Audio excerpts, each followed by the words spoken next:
जब सत्ता बदलती है तो बंद कमरों में दबी फाइलें एक एक कर कैसे बाहर आती हैं और कैसे बवाल मचता है, ये देखने को अब मिल रहा है। एक ऐसा फैसला जिसने पूरे राज्य की ब्यूरोक्रेसी और राजनीतिक गलियारों में हड़कंप मचा दिया है। पिछले 15 साल, जी हाँ, पूरे 1.5 दशक का कच्चा चिट्ठा अब टेबल पर आने वाला है। एक एक फाइल खोली जाएगी, एक एक पाई का हिसाब लिया जाएगा।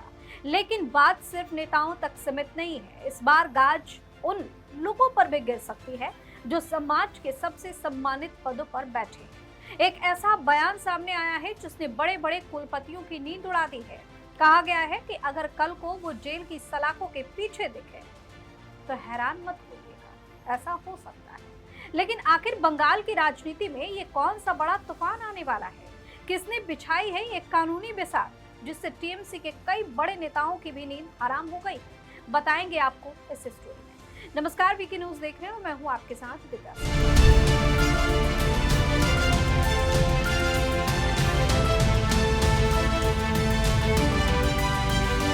पश्चिम बंगाल की राजनीति में इस वक्त सबसे बड़ा धमाका हुआ है, जहां भारतीय जनता पार्टी की सरकार ने पिछली ममता बनर्जी सरकार के कार्यकाल की फाइलें दोबारा खोलने की पूरी तैयारी कर ली है।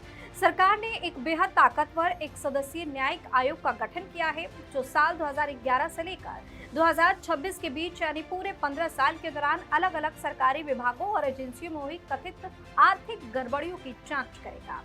इस हाई प्रोफाइल जांच की कमान कलकत्ता हाईकोर्ट के रिटायर्ड जज विश्वजीत बसु के हाथों में सौंपी गई है।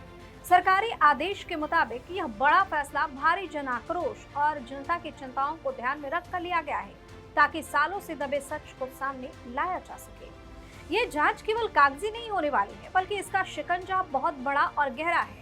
सरकारी सूत्रों के मुताबिक जस्टिस विश्वजीत बसु की अगुवाई में होने वाली इस जांच के दायरे में राज्य के कई सबसे बड़े और महत्वपूर्ण विभाग आने वाले हैं। सबसे पहला नाम शिक्षा विभाग का है, जिसके बाद खाद्य और आपूर्ति विभाग, आवास विभाग, फिशरी यानी मत्स्य पालन, उद्योग विभाग और गोरखालैंड ट्यूटोरियल एडमिनिस्ट्रेशन यानी जीटीए जैसे विभागों को भी इस जांच के रडार पर रखा गया है।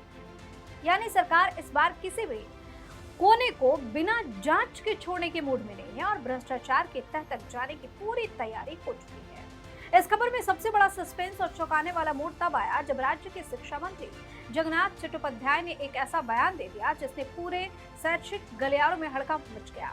उन्होंने कहा कि पिछले 15 सालों के टीएमसी के शासन के दौरान शिक्षा व्यवस्था में बड़े पैमाने पर भ्रष्टाचार और राजनीतिक दखलंदाजी हुई है, जिसे अब भ्रष्टाचार मुक्त और राजनीति मुक्त बनाना सरकार की पहली प्राथमिकता है। इसके साथ ही कहा कि लोगों ने पहले एक पूर्व शिक्षा मंत्री को तो जेल जाते देखा है, लेकिन अभी तक विश्वविद्यालय के कुलपतियों को सलाखों के पीछे नहीं देखा है। उन्होंने साफ लहजे में कहा कि अगर आने वाले दिनों में आप प्रेसिडेंसी, दमदम या अलीपुर की जिलों में 1 या 2 कुलपतियों को बंद देखे तो हैरान होने की बिल्कुल जरूरत नहीं है। हालांकि शिक्षा मंत्री ने अपने बयान में किसी खास यूनिवर्सिटी या कुलपति का नाम नहीं लिया, लेकिन उनके इस इशारे ने साफ कर दिया है कि अब जांच का दायरा केवल नेताओं तक सीमित नहीं रहने वाला, बल्कि इसमें शामिल हर रसूखदार अधिकारी पर शिकंजा कसेगा। इस पूरे मामले पर फिलहाल ममता बनर्जी के गुट और टीएमसी नेताओं की तरफ से एक अजीब सी खामोशी देखने को मिल रही है। तो बंगाल की राजनीति इस समय एक ऐसे मोड़ पर खड़ी है जहां आने वाले दिन बेहद नाटकीय और सनसनीखेज होने वाले हैं। एक तरफ जहां 15 साल के कथित भ्रष्टाचार की परतें उधेड़ने के लिए नया आयोग तैयार है, वहीं दूसरी तरफ जेल में नए हाई प्रोफाइल मेहमानों के आने की मुनादी भी कर दी गई है।